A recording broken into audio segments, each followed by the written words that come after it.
வணக்கம் நண்பர்களே, வாங்க இன்னைக்கு நம்ம வீடியோவில் கருப்பு கவுனி அரிசியை பார்க்கலாம். கருப்பு கவுனி அரிசியில் நான் இப்போ கஞ்சி செய்ய போகிறேன். இது நம்ம வெள்ளை சாதம் சாப்பிட்றதுக்கு பதில் இந்த அரிசியில் நம்ம சாதம் வெடித்து கூட சாப்பிட்லாம், இல்லை கஞ்சி மாதிரி செஞ்சு சாப்பிட்லாம், எது வேணாலும் செஞ்சு சாப்பிட்லாம்.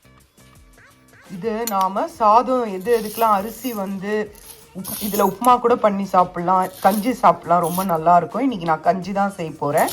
பாருங்கள், இதுதான் கருப்பு கவுனி அரிசி. நான் இதை 1/2 கப் எடுத்திருக்கேன். இதை நாம் முன்னாள் இரவே ஊற வச்சிடுங்க. ஊற வச்ச பிறகு மறுநாள் நாம் இதை குக்கரில் போட்டு வேக வச்சிடலாம். இது உடனே செய்ய முடியாது, இது வேக லேட்டாகும். அதனால் இதை முன்னாள் இரவே ஊற வச்சிடணும். முன்னாள் இரவே இதை ஊற வச்சாச்சு. இதை குக்கரில் போட்டுட்டேன். தேவையான அளவு நான் 1/2 கப் எடுத்திருக்கேன். 1.5 கிளாஸ் தண்ணி விட்டுருக்கேன். ஏன்னா வெந்த பிறகு நாம் தேங்காய் பால் விட போகிறோம். அதனால் இதை நான் குக்கரில் ஒரு 2 முறை நல்லா அலம்பிட்டு தண்ணி விட்டு இப்போ வேக வைக்க போகிறேன். இதில் நாம் என்ன பண்ணலான்னா 2 பல் பூண்டு போட்டுக்கோங்க, அதை நறுக்கிக்கோங்க. 2 பல் பூண்டு போட்டு நறுக்கி, டேஸ்ட்டுக்கு தான், விருப்பம் இருக்கவும் போட்டுக்கோங்க, இல்லைன்னா போட வேண்டாம். அப்புறமா ஜீரகத்தூள் அது சேர்த்துக்கோங்க. முழு ஜீரா கூட போடலாம், பட் முழு ஜீரகம் போட்டதுக்கு பதில் இந்த மாதிரி தூளாக சேர்த்துட்டாக்கா அது நம்ம வெந்த அரிசியோடு அப்படியே கலந்துரும். அது ஒரு விதமான டேஸ்ட்டு கொடுக்கும்.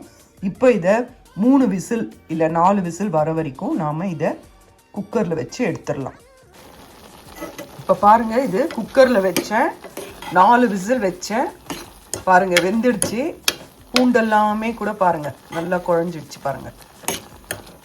இப்போ இதை நீங்கள் நிறுத்திட்டு இதில் மோர் இல்லைன்னா தேங்காய் பால் அந்த மாதிரி, இல்லை குழம்பு, அந்த மாதிரி எதுனாலும் உங்களுக்கு எது போட்டு சாப்பிட பிடிக்குமோ அது போட்டு சாப்பிடுங்க.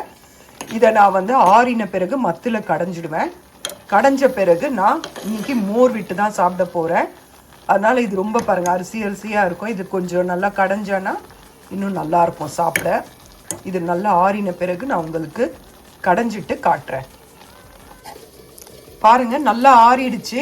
இந்த ஸ்டேஜில் இதை நான் மத்து வச்சு கடைஞ்சிடுறேன். ஒரு சிலருக்கு இப்படியே பிடிக்கும்னா இப்படியே கூட இதுலேயே கூட குழம்போ தயிரோ இல்லை என்ன வீட்டில் செய்கிறீங்களோ அதை விட்டு சாப்பிட்லாம். இந்த ராகி களி மாதிரி தான், அப்படியே கூட சாப்பிட்லாம். கொஞ்சம் பிடிக்காதவங்க என்ன மாதிரி மோர் விட்டோ இல்லை தேங்காய் பால் விட்டெல்லாம் சாப்பிட்டிங்கன்னா அருமையாக இருக்கும். இதை நான் இப்போ கடைஞ்சிட்டு உங்களுக்கு நான் காட்டுறேன். இப்போ பாருங்கள், ஒரு கரண்டி தயிரை விட்டுருக்கேன். தயிரோடு சேர்த்து கடைஞ்சி கொஞ்சோண்டு தண்ணி சேர்த்து கடைஞ்சி உங்களுக்கு காட்டுறேன். பாருங்கள், தயிர் விட்டு கடைஞ்சாச்சு. நான் தண்ணி கொஞ்சம் சேர்த்துருக்கேன். அவ்வளோதாங்க, கருப்பு கவுனி கஞ்சி ரெடி. இது வாரத்தில் ஒரு 2 நாள் சாப்பிடுங்க. வயிறும் ஃபுல்லாக இருக்கும், சீக்கிரத்தில் டைஜஸ்ட் ஆகாது.